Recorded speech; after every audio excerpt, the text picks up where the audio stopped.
ხელს ვაწერთ მეორე ხელშეკრულებას უკვე სხვა ფრანგულ კომპანიასთან იმისათვის რომ სისტემა რომელიც ჩვენ შევიძინეთ რამდენიმე კვირის წინ უფრო მეტად იყოს, უფრო ეფექტური იყოს, მოგეხსენებათ ჩვენ მაშინ ვთქვით რომ ეს არის მხოლოდ დასაწყისი ამ სისტემას შეიძლება დააშენოს ძალიან ბევრი იმის მიხედვით რა შესაძლებლობა აქვს ქვეყანას და მთავრობა მიიღო გადაწყვეტილება რომ ეხლავე პირველივე ეტაპზე უკვე მეორე ნაწილი ამ კონტრაქტის გავაფორმოთ და დავიწყოთ საუბრები შემდგომ ეტაპებზე მისი განვითარების.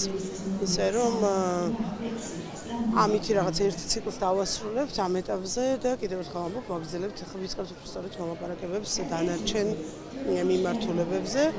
უკვე საფრანგეთთან დაბრუნების შემდეგ ჩვენ მეგუშინ ვესაუბრე საფრთხების კომიტეტის თავმჯდომარეს პარლამენტში და მზად ვართ რომ დეტალური ინფორმაცია მივაწოდოთ, როდესაც გადაწყვეტენ, როდის აქვს ნდობის ჯგუფის ხდომა.